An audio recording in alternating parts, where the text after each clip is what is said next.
to that know what's going on. Okay, now he also said, because I told him what a big sports fan I am, that I founded the Butterfly Ball, and the reason I did that is because Chrysalis needed money to keep their doors open. This is the story of how Eric Dane, best known as McSteamy from Grey's Anatomy, was diagnosed with ALS at age 52, and how his ex-wife Rebecca Gayheart stepped up to coordinate his round-the-clock care despite their 8-year separation. It's a complicated, deeply human story about love that transforms, devastating diagnoses, and what it means to show up for someone when everything changes. On April 10, 2025, Eric Dane made a public announcement that would change everything. The actor who had charmed millions as Dr. Mark Sloan on Grey's Anatomy revealed he had been diagnosed with ALS, which is amyotrophic lateral sclerosis, also known as Lou Gehrig's disease. He was 52 years old when he received this diagnosis. But the story actually begins about a year and a half earlier, in early 2024, when Dane first noticed something wasn't quite right with his body. His right hand was getting weak, and he would fumble with chopsticks during family meals. He would drop food while trying to eat, and at first he chalked it up to texting too much. It seemed like such a minor thing, the kind of issue you'd laugh off or ignore. But it didn't go away, and in fact it got worse over time. What followed were 9 months of testing, 9 months of uncertainty while doctors ran test after test trying to figure out what was happening to his body. And then came the diagnosis of ALS, those 3 letters that Dane says he will never forget, the ones that are on him the second he wakes up each morning. For those who aren't familiar with this disease, ALS is a degenerative neurological disorder that affects nerve cells in the brain and spinal cord. It causes muscles to weaken and eventually leads to paralysis, and it affects a person's ability to speak, eat, move, and breathe. Right now approximately 30,000 people in the United States are living with ALS according to the CDC, and about 5,000 people are diagnosed annually in this country. And here's the hardest part to hear. The average life expectancy after diagnosis is 2 to 5 years, though 25% of people live over 5 years. 10 to 20% live 10 years or more, and only 5% live over 20 years after their diagnosis. When Eric Dane learned this information, he called Rebecca Gayheart to tell her. They had met back in 2003 and married in Las Vegas in October 2004, and they had 2 daughters together named Billy, who is now 15, and Georgia, who is now 13. But Dane and Gayheart had separated in September 2017, which was 8 years ago, and she had filed for divorce in February 2018.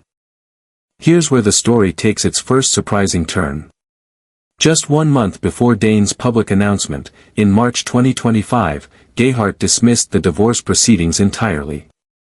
They hadn't lived in the same home for 8 years, and they'd both dated other people during that time. But when he called her that day to tell her about the diagnosis, as Gayheart described it, he just started weeping, and so did she. She didn't know all the details like she does now, but she knew enough about ALS to know that there wasn't a cure for this disease. Let's talk about how quickly this disease progressed in Dane's case. When he first noticed that weakness in his right hand in early 2024, it seemed like something manageable. By June 2025, just 2 months after his public announcement, he had completely lost function in his right arm and hand. By September of that year his speech was becoming affected, and by December 2025 his left arm was also weakening. In June 2025 Dane told Diane Sawyer on Good Morning America that his left side was functioning but his right side had completely stopped working. He said he felt like maybe in a couple more months he wouldn't have his left hand either, and he called the whole situation sobering. He told Sawyer something else during that interview. He said he would never forget those 3 letters, and that it's on him the second he wakes up because it's not a dream. Imagine that for a moment. Every single morning when you wake up, you're immediately reminded that this is your reality, that your body is betraying you and there's nothing you can do to stop it from happening. But Eric Dane made a choice about how he would respond to this diagnosis. He told Sawyer that he wasn't about to concede his purpose to some disease, and that he just wasn't capable of doing that. And this is where Rebecca Gayheart's role becomes so important to his story.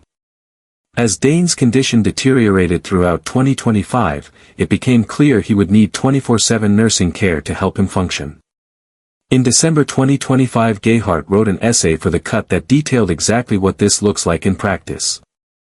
The week is divided into 21 shifts, which are 21 separate periods where someone needs to be with Eric, helping him with the things his body can no longer do on its own. Getting this level of care approved wasn't easy for Gayheart to accomplish. She had to battle with insurance companies because the request was initially denied twice. She made appeals, 2 of them, and eventually succeeded in getting the care approved. But during one particularly frustrating call with the insurance company, a representative told her that she could keep applying and they would keep denying her request. Gayheart made it her mission to get this care approved. She said she was locked in and determined to fight for it, and eventually she won that battle. But even with professional nurses covering most of the shifts throughout the week, there are gaps in coverage. When shifts aren't covered, and they often aren't, Rebecca Gayheart steps in to take care of him herself. Recently she had to cover 4 hours of a 12-hour shift because of her children's activities, and she's also enlisted help from Dane's friends, including one friend who had never really taken care of him in that way before. Remember that Gayheart lives 12 minutes away from Dane, and they haven't lived together in 8 years. So why is she doing all of this for him now? In her essay she explained that Eric knows she is always going to want the best for him, and that she's going to do her best to do right by him. She said she knows he would do the same for her if their situations were reversed. She continued by saying that whatever she can do or however she can show up to make this journey better for him or easier for him, she wants to do that. And she wants to model that behavior for her girls because that's what you do, and that's the right thing to do. She described their relationship as very complicated, one that's confusing for people to understand from the outside. She said their love may not be romantic anymore, but it's a familial love that runs deep. In an April 2025 interview with E! News, before the full extent of Dane's decline was clear to everyone, she described them as best of friends and great co-parents who share a lot of meals together and have a lot of drop-by visits with their children. And Dane, for his part, told Diane Sawyer in June that Gayheart is probably his biggest champion and his most stalwart supporter, and that he leans on her heavily during this time. Think about what this means for their daughters Billy and Georgia. They're watching their father's body fail in real time, and they're 15 and 13 years old, which means they're old enough to understand what's happening but still so young to be going through this. Gayheart noted that it's nice for the kids to see maybe a softer side of their parents during this difficult time. She said her daughters don't hope for them to get back together anymore because they understand the reality of the situation they're all in. There was a particularly heartbreaking moment that Dane shared publicly about his daughters. He was snorkeling with them, and while they were out in the water he realized he didn't have enough energy to swim back to the boat. One of his daughters had to drag him back to the boat, and he made sure she got back in the water with her friend to continue snorkeling.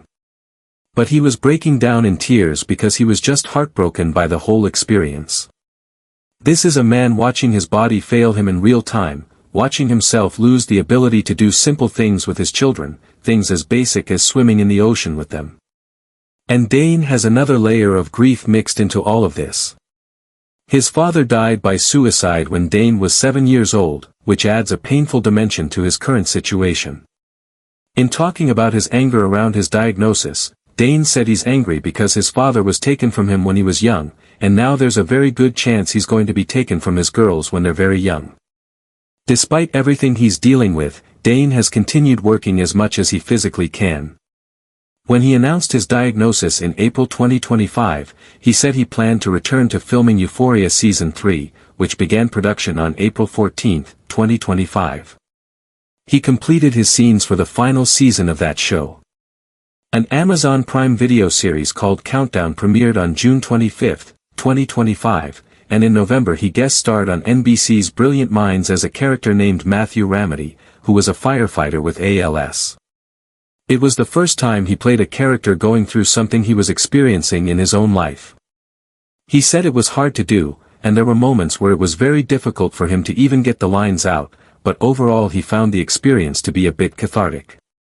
He told People magazine that he feels great when he's at work because it keeps him sharp. He said it keeps him moving forward, which is super important right now in his journey. But he also acknowledged that his options as an actor are narrowing because of his physical limitations. In December 2025 during a Giving Tuesday panel, he said he's fairly limited in what he can do physically as an actor, but he still has his brain and he still has his speech. He said he thinks from here on out, his acting work is going to have to be ALS-centric in nature. There was one notable absence this year that highlighted how serious his condition has become. In September 2025 Dane was scheduled to present an award at the Emmys with his Grey's Anatomy co-star Jesse Williams, but he was hospitalized at the premiere of Prime Video's Countdown in Los Angeles on June 18th. 2025 interview with the Washington Post, he revealed he was getting stitches put in his head at the time. Through all of this, Dane has maintained what many people describe as a buoyant spirit despite his circumstances. At that same December Giving Tuesday panel he said he has no reason to be in a good spirit at any time on any given day. He said he doesn't think anybody would blame him if he went upstairs in his bedroom, crawled under the sheets, and spent the next 2 weeks crying about his situation. But he hasn't done that, and he describes himself as resilient and very hopeful about whatever time he has left. He said he doesn't think this is the end of his story, and whether it is or it isn't, he's going to carry that idea with him moving forward. He's also turned his focus toward advocacy work for ALS awareness. He's working with the organization I Am ALS and has partnered with Dr. Merritt Kutkowicz, who is the chief of neurology at Massachusetts General Hospital and a professor of neurology at Harvard Medical School. He's participated in panels and spoken publicly about his journey because, as he put it, he feels it's imperative to share what he's going through. He said he doesn't feel like his life is about him anymore, which is a powerful shift in perspective. And there's one more thing Dane is doing to leave a legacy for his daughters. He's writing a memoir that he announced in December 2025, about 3 weeks before the end of the year. The book is titled Book of Days, A Memoir in Moments, and it will be published in 2026 by The Open Field, which is Maria Shriver's imprint at Penguin Random House. The book will focus on key moments in his life, including his first day on the Grey's Anatomy set, the births of his 2 daughters, his decision to get sober, receiving his ALS diagnosis, and a hopeful future day when ALS is cured. In his statement about the book, Dane said he wakes up every morning and is immediately reminded that this is real, this illness and this challenge, and that's exactly why he's writing this book. He said he wants to capture the moments that shaped him, the beautiful days and the hard ones and the ones he never took for granted, so that if nothing else, people who read it will remember what it means to live with heart. Maria Shriver commented that it's a courageous book that inspires her deeply.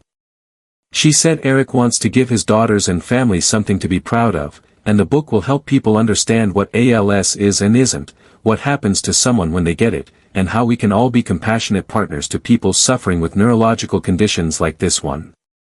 Rebecca Gayheart, meanwhile, is being honest about how hard this whole experience is for everyone involved. She wrote in her essay that there are a lot of people who used to be more present in her life, and she thinks about them and wonders where they went. She said most people are not great in this situation because it's so heavy and overwhelming. She and Dane are focused on the present moment rather than the distant future. As she put it, they want to take advantage of the time that he has right now.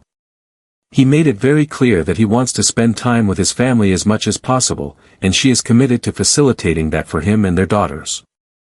The harder conversations about 2 or 3 years from now and what that might look like, well, they haven't really started to have those conversations yet. Or they've sort of touched on them, but they're just too sad to fully explore right now. As of late December 2025, Dane's right side has completely stopped working, and his left arm is weakening steadily. His speech is affected but still functional enough for him to communicate, and he was still able to walk as of September. And he has that round-the-clock nursing care that Gayheart fought so hard to secure, with her filling in the gaps whenever it's necessary. Experts project a 70% rise in ALS diagnoses by 2040, which means more people will face what Eric Dane is facing right now. More families will have to figure out how to navigate this devastating disease in the coming years. So what do we take away from Eric Dane and Rebecca Gayheart's story?